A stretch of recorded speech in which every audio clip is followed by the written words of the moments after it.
अमीरुल मोमिनीन सैयदना उमर फारूक आजम रदी अल्लाह ताला अन्हु ने जिंदगी भर कभी किसी के सामने किसी ख्वाहिश का इजहार नहीं किया।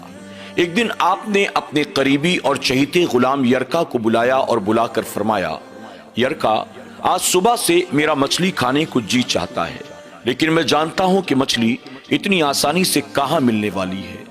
यहां से 8 मील दूर दरिया के किनारे मछली मिल सकती है, लेकिन अपनी मामूली सी ख्वाहिश के लिए 8 मील का सफर तय करना ये मुझे मुनासिब नहीं लगता। उमर फारूक आजम ने अपने गुलाम यरका के सामने ये सारी बातें रखी और अपनी ख्वाहिश को सीने में दफन कर दिया। यरका कहते हैं कि मैं कई सालों से उमर फारूक आजम की खिदमत में था और अमीरुल मोमिनीन ने कभी भी किसी ख्वाहिश का इजहार नहीं किया था। पहली मर्तबा उन्होंने मेरे सामने मछली के खाने का इजहार किया। मैं गुलाम था, मेरा जी चाहा कि मैं क्यों ना अमीरुल मोमिनीन की इस ख्वाहिश को पूरा करूं। यरका कहते हैं, जब नमाज ज़ोहर का वक्त हुआ, उमर फारूक आजम रदी अल्लाह ताला अन्हु मस्जिद में नमाज ज़ोहर पढ़ाने के लिए तशरीफ ले गए। मैं भी उनके पीछे पीछे नमाज ज़ोहर अदा करने के लिए मस्जिद में चला गया। नमाज ज़ोहर से फारिग होने के बाद मैं फौरन मस्जिद से बाहर निकला। मैं जानता था उमर फारूक आजम रदी अल्लाह ताला अन्हु से मुलाकात करने के लिए बहुत से मेहमान आए हुए हैं और उन सब से मिलते मिलते आपको असर का वक्त हो जाएगा। यरका कहते हैं कि मैं घर वापस आया। मैंने अरबी नस्ल के तेज रफ्तार घोड़े को निकाला और तेजी के साथ मैं मछली खरीदने के लिए चल पड़ा। वो अरबी नस्ल का घोड़ा था। 8 मील का सफर उसके लिए बहुत मामूली था। मैं तेजी के साथ सफर करता हुआ दरिया तक पहुंचा। वहां से मैंने एक टोकरा मछली का खरीदा और उसके बाद फिर तेजी के साथ घोड़े पर सवार होकर 8 मील का सफर तय करते हुए अजाने असर से पहले पहले वापस मकान पर आ गया। यरका कहते हैं कि घर वापस आने के बाद मैंने घोड़े को एक जगह छांव में बांध दिया ताकि उसका पसीना सूख जाए और उसकी सांसें भी दुरुस्त हो जाएं। मैंने उसे पीने के लिए पानी दिया। नमाज असर का वक्त हो गया। मैं फौरन तैयार हुआ। मस्जिद में जाकर मैंने उमर फारूक आजम रदी अल्लाह ताला अन्हु के पीछे नमाज असर बजमात अदा की और उसके बाद फिर पलटकर वापस घर आ गया। मैंने आकर देखा घोड़े का पसीना तो काफी हद तक सूख चुका था, लेकिन उस पर धूल मिट्टी और गर्दो गुबार लगा हुआ था, यानी सफर के आसार नजर आ रहे थे।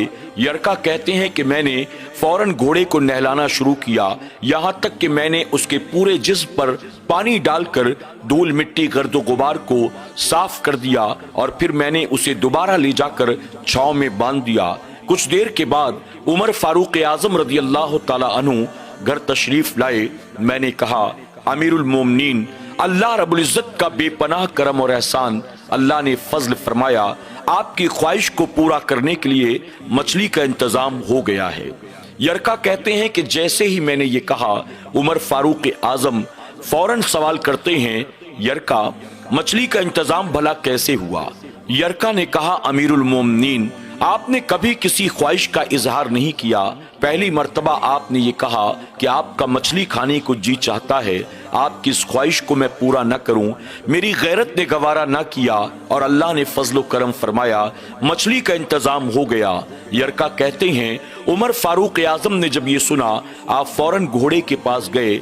आपने घोड़े की पुश्त पर अपने हाथों को फेरा, उसके बाद घोड़े के सर पर अपने हाथों को फेरा, फिर घोड़े के पांव में अपने हाथों को फेरा, फिर आपने घोड़े के कान को पलट कर देखा और देखने के बाद कहा, यरका, तूने घोड़े को अच्छी तरह से नहला तो दिया, लेकिन कान के पीछे का न पसीना साफ हुआ है न धूल मिट्टी साफ हुई है। इसके बाद यरका कहते हैं, उमर फारूक आजम रदी अल्लाह ताला अन्हु जमीन पर अपने घुटनों के बल बैठ गए और कहने लगे, यरका, यार, तूने खामखा में मेरी छोटी सी ख्वाहिश को पूरा करने के लिए एक घोड़े पर जुल्म किया।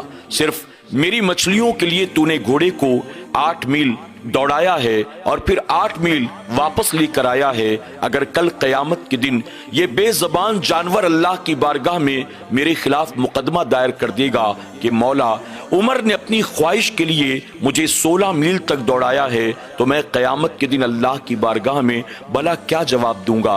اے یرکا، میں کوئی بہت نیک اور پرہیزگار آدمی تو نہیں ہوں، میرے پاس کوئی اتنی نیکیاں بھی نہیں ہیں کہ قیامت کے دن میں اللہ تبارک تعالیٰ کی پکڑ سے اپنے آپ کو بچا سکوں۔ اے یرکا، تو نے آخر میری خواہش کو پورا کرنے کے لیے ایک بے زبان جانور پر ظلم کیوں کیا؟ یرکا کہتے ہیں جب امیر المومنین سیدنا عمر فاروق اعظم نے یہ کہا، میری آنکھوں سے آنسو جاری ہو گئے اور میں ایسے پھوٹ پھوٹ کر رونے لگا، ایسے پھوٹ پھوٹ کر رونے لگا کہ میں اس دن رویا تھا جب میرے والد کا انتقال ہوا تھا، یعنی اپنے والد کے انتقال کے موقع پر میں جیسے رویا تھا، آج عمر فاروق اعظم کی باتوں کو سننے کے بعد میں اس طرح سے رویا تھا۔ اللہ اکبر۔ اس کے بعد کہتے ہیں عمر فاروق اعظم میرے قریب آئے، آپ نے آ کر مجھے سینے سے لگایا اور پھر کہنے لگے، یرکا، تیری محبت میں، تیری وفا میں کوئی شک نہیں ہے، لیکن تو نے یہ اچھا نہیں کیا، تو نے میری ایک چھوٹی سی خواہش کو پورا کرنے کے لیے ایک بے زبان جانور کو 16 میل تک دوڑایا ہے۔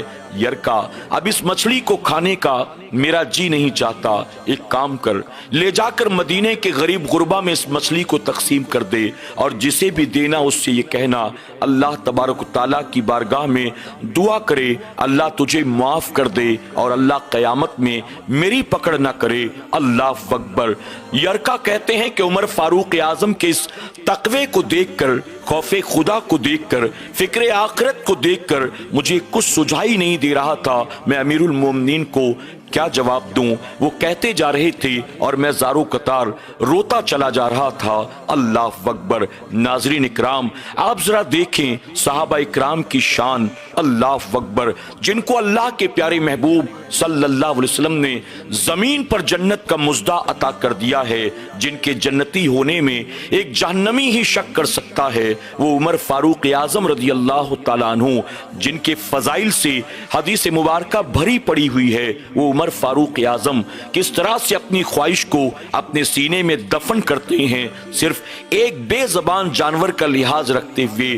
آج ایک انسان اپنی خواہشات کے لیے، اپنے نفس کے لیے، اپنی ذات کے لیے، اپنی ضروریات کے لیے، اپنی پسند ناپسند کے لیے، مال و دولت کے لیے دنیا میں کیا کچھ کرتا ہے، یہ کسی سے ڈھکا چھپا نہیں ہے۔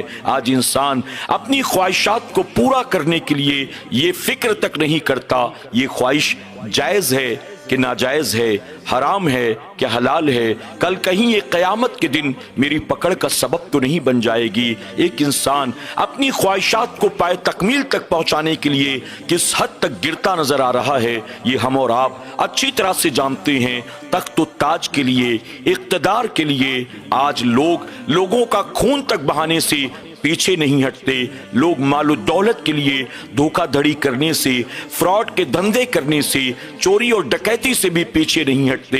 لوگ مکان دکان کے لیے اپنوں کے ساتھ کس طرح سے دھوکے کرتے ہیں۔ اللہ اپنے حبیب کے صدقہ طفیل ہم سب کو، مسلمانوں کو عقل سلیم عطا فرمائے، اور صحابہ اکرام کے ان واقعات سے اللہ ہمیں سبق حاصل کرنے، اپنی خواہشات کو اپنے قابو میں رکھنے اور اپنی آخرت کو تباہ و برباد کرنے سے بچانے کی توفیق عطا فرمائے۔ آمین یا رب العالمین۔